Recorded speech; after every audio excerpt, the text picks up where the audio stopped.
Hello everyone, welcome to my sweet home blog. तो कैसे हैं आप सभी लोग? बहुत अच्छे होंगे। तो आप सभी को बसंत पंचमी की ढेर सारी बधाई और हार्दिक शुभकामनाएं। तो आज है बसंत पंचमी का त्यौहार और आज मैं ब्लॉग की स्टार्टिंग कर रही हूँ कुछ हरे भरे से। और वैसे त्यौहार तो पीला, हाँ, पीले कलर का होता है, लेकिन क्योंकि बसंत पंचमी में सब पीला पीला ही होता है, लेकिन जो हमारे वहाँ जो है, जब हम लोग पूजा करते हैं तो इसी से करते हैं। जौ हमने बोए थे, उसके बाद हो गए थे। तो फिर इसके बाद मैं इसकी कटिंग कर लूँगी जौ की, और उसके बाद फिर हम इसे रख लेंगे मंदिर में और भगवान जी को चढ़ाएँगे। तो हम लोग जौ से ही पूजा करते हैं भगवान जी की और सरस्वती माता की भी। तो सारे भगवान जी जो हैं सब पे जौ चढ़ाते हैं हम, और उसके बाद फिर जो है सब बच्चों को, अपने को, सबको जौ लगाते हैं। तो जो हमारा त्योहार होता है वो जौ वाला ही होता है, बसंत पंचमी का त्योहार।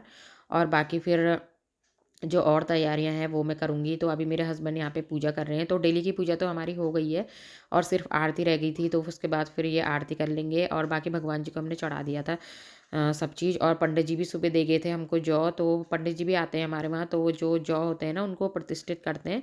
तो फिर वो करके हमें दे गए थे। उसके बाद फिर हमने वो भी भगवान जी को चढ़ा दिए थे। तो उसके बाद घर के मेरे और काम तो हो गए थे, क्योंकि जिस दिन त्योहार होता है या कुछ भी है, वैसे तो खैर आजकल झाड़ू पोछा मेरा लग ही जाता है पहले ही। लेकिन त्योहार के दिन तो ये होता है पहले सारे घर की सफाई हो जाए, तो उसके बाद ही अच्छा लगता है फिर कुछ भी बनाने में। तो फिर इधर मैं चाय भी रख रही थी और साथ ही मैं खाने की तैयारी भी कर रही थी।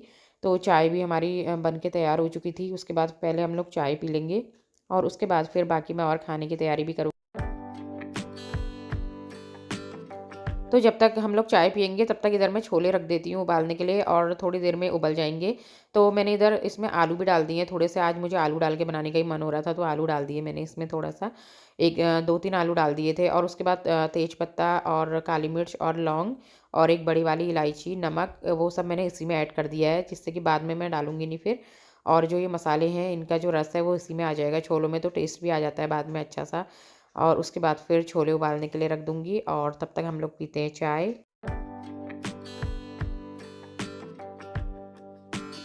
और जो टीके वाली प्लेट है वो मैं नीचे ही ले आई थी, क्योंकि फिर बच्चों को नीचे ही लगा देंगे टीका, और जो जौ है वो भी लगा देंगे, तो बच्चों के पापा लगा।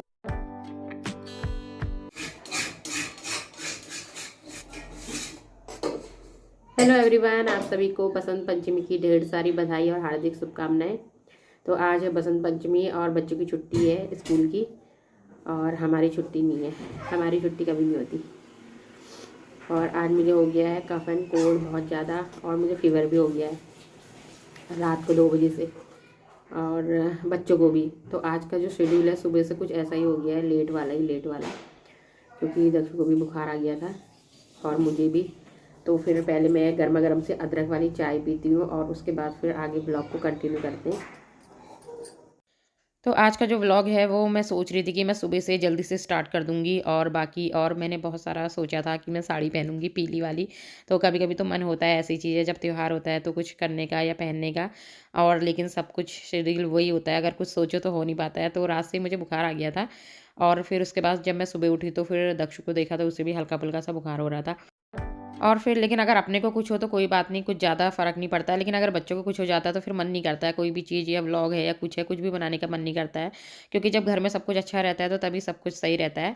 और उसके बाद फिर जल्दी से उसको दवाई खिला दी थी, तो ठीक है वो। अभी ऐसा ज़्यादा वाला बुखार तो नहीं था, हल्का-फुल्का सा आजकल बच्चों को कफ एंड कोल्ड हो ही रहा है, इस वजह से। और फिर उसके बाद मैंने इधर आटा भी गूँथ दिया था साथ ही, और आटा गूँथने के बाद फिर छोले भी इधर उबल रहे थे, और उसके बाद बाकी जो और तैयारियाँ हैं फिर मैं वो करूँगी।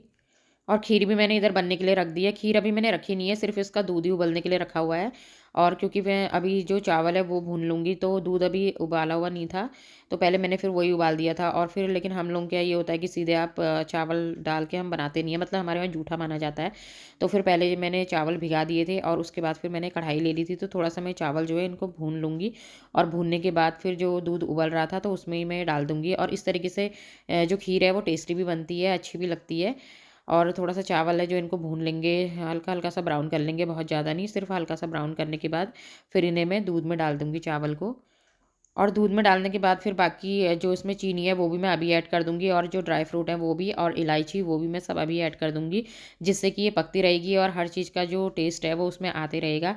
और बाद में चीनी मैं डालती नहीं हूँ, पहले ही डाल देती हूँ खीर में चीनी।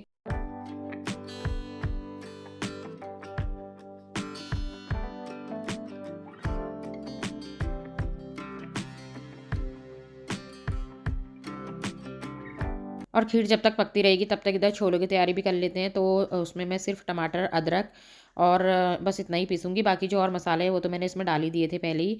और टमाटर और अदरक जो है उसको पीस लूँगी, थोड़ा-सा स्मूथ सा हो जाएगा। और उसके बाद फिर इधर छोले जो हैं वो भी बना लूँगी फटाफट से। और इधर बच्चों को जॉब भी लगा रहे हैं उनके पापा। तो बड़ा वाला बेटा तो लगा के चले गया है, क्योंकि फिर वो ब्लॉग में आ जाएगा तो उसको अच्छा नहीं लगता है, इसलिए वो चले जाता है पहले ही। तो फिर इधर मैंने हींग डाल दिया है, जीरा डाल दिया है इसमें। और बाकी जो नॉर्मल सी रेसिपी है, लेकिन कभी-कभी ऐसा होता है कि बिना लहसुन प्याज के भी काफ़ी ज़्यादा टेस्टी होते हैं छोले। तो आज मैंने उसमें थोड़ा-सा आलू भी ऐड कर दिए थे। वैसे मैं आलू ऐड करती नहीं हूँ छोलों में। और लेकिन कभी-कभी ये होता है कि मन करता है, पता नहीं क्यों होता है ऐसा कि कोई चीज़ इसमें डाल दो, तो आज मैंने आलू डाल दिए थे उसमें। और उसके बाद फिर मैंने इधर इसमें कश्मीरी लाल मिर्च और जो छोले मसाला है वो ऐड कर दिया था। बाकी हल्दी, धनिया, गरम मसाला जो है सब चीज़ ऐड कर दिया था इसमें।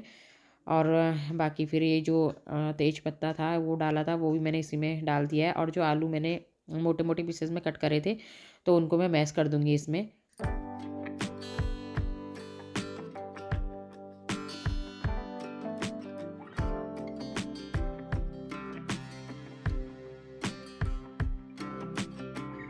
और ऊपर से डाल दूँगी इसमें मैं धनिया, क्योंकि धनिया के बिना तो कोई भी सब्ज़ी बनाओ तो बिना ऐसा लगता है कि बिल्कुल अधूरी-सी लगती है। लेकिन कभी-कभी ये होता है धनिया होता नहीं है, तो फिर ऐसे ही काम चलाना पड़ता है। और इधर ये बड़ों के लिए जो है मैंने दाल भी पीस दी थी, तो उसमें जो है हींग ऐड कर दिया, नमक ऐड कर दिया। और बाकी अजवाइन और जो खड़ी वाली इलायची है वो, तो वो भी इसमें ऐड कर दिया था, काली मिर्च भी ऐड कर दी थी। और लेकिन पिसा हुआ गरम मसाला मैंने इसमें डाला नहीं था, क्योंकि वो मेरे पास अभी ख़त्म हो गया था, तो इसलिए मैंने जो चाय वाला मसाला है वो ही डाल दिया था। तो कभी-कभी मैं ऐसा भी करती हूँ, अगर मेरे पास गरम मसाला ख़त्म हो जाता है तो फिर मैं चाय वाला जो मसाला होता है वो ही डाल देती हूँ, क्योंकि नॉर्मली उसमें भी सारे वही मसाले होते हैं जो गरम मसाले में ही होते हैं। तो उसके बाद फिर इधर छोले भी बन चुके थे, तो भगवान जी के भोग लगाने के लिए कुछ पीला आइटम बना लेती हूँ। तो पीला आइटम क्या होता है, बेसन का ही होता है। और वैसे तो नॉर्मली कभी बेसन के लड्डू बना लेती हूँ, या कभी पिछले बार तो मैंने जो चना दाल था उसके लड्डू बनाए थे। और या कभी बेसन के लड्डू या बेसन का हलवा, इस तरीके से कोई मतलब पीली चीज़ होनी चाहिए, तो फिर वो मैं बना लेती हूँ भगवान जी के लिए। कोई ऐसा मतलब ज़रूरी नहीं है। और बहुत जगह बहुत से लोग तो पीले वाले चावल बनाते हैं, लेकिन मैंने आज सोचा कि बेसन की बर्फ़ी बना लेती हूँ। तो फिर उसके लिए मैंने जो है बेसन ले लिया था 1 कटोरी, और आधा कटोरी उसमें, आधे कटोरी से थोड़ा कम ही होगा, इतना ही मैंने इसमें घी डाला है। तो मैंने इसमें घी डालने में थोड़ा-सा कंजूसी कर दी थी, तो इसलिए बर्फ़ी थोड़ा-सा मतलब हार्ड जैसी हो गई थी। और थोड़ा उसमें चीनी ज़्यादा हो गई थी, तो इस वजह से। और बाकी मैंने इसमें इलायची भूनते समय इलायची डाल दी है इसमें। और इलायची जो है उसकी खुशबू अच्छी आ जाती है। तो बेसन के लड्डू या बूंदी के लड्डू इस तरीके के तो मैंने घर में बनाए हैं, लेकिन आज मैं बेसन की बर्फ़ी पहली बार ही बना रही थी। मैंने सोचा आज यही बना लेती हूँ। और फिर मैंने इसमें चीनी जो थी उसका बक्खर जो है वो बनाया था। 1 कटोरी मैंने चीनी ली थी, आधा कटोरी इसमें पानी डाला था। तो मुझे ऐसा लग रहा है कि थोड़ा-सा हो सकता है मुझसे, या ये ज़्यादा पक गया था, या ज़्यादा इसमें चीनी हो गई थी। तो इस तरीके से मैं जमा रही थी इसे, तो ये कुछ हार्ड हो गया था। और जैसे मैसूर पाक वाली मिठाई जो होती है उस तरीके की ये बन गई थी। और उसके बाद फिर मतलब मुझे बहुत ज़्यादा अच्छी नहीं लगी ये मिठाई, जितनी ज़्यादा मतलब मैं और रेसिपीज़ बनाती हूँ। तो मतलब पहली बार ही मेरे साथ ऐसा हुआ है कि कोई चीज़ इस तरीके से बहुत ज़्यादा मतलब एकदम बन नहीं पाई है, बहुत ज़्यादा परफेक्ट वाली जिसे कहते हैं। तो इसकी कटिंग मैंने कर ली थी, और ये मिठाई जो है वो मैसूर पाक वाली मिठाई ही बन गई है। और क्योंकि वो मिठाई भी मुझे बहुत ज़्यादा टेस्टी लगी है, और एक बार मैं उसे भी बना चुकी हूँ, मुझे बहुत अच्छी लगती है जो मैसूर पाक होती है मिठाई। तो उसके बाद फिर इधर इसकी मैंने कटिंग कर ली है, और भगवान जी के भोग लगाने के लिए इसे रख दूँगी। ये है कि भगवान जी का भोग लगाने के लिए मतलब पीला जो आइटम है वो हो गया है।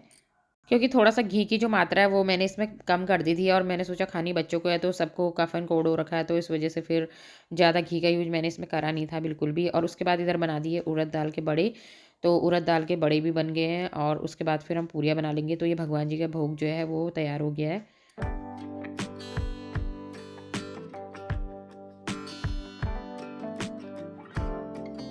तो हमारे यहाँ तो बसंत पंचमी का त्योहार कुछ इसी तरीके से ही मनाते हैं। आप लोग क्या कैसे मनाते हैं ज़रूर से बताना कमेंट करके, जिससे कि हमें भी पता चले कि आप लोगों के रिवाज या त्योहार किस तरीके से होते हैं। क्योंकि बहुत से लोग पीले चावल बनाते हैं, लेकिन हम लोग चावल तो बनाते नहीं हैं। हमारे वहाँ शुरू से यही होता है कि मतलब पूरी है, बड़े है, खीर और रायता।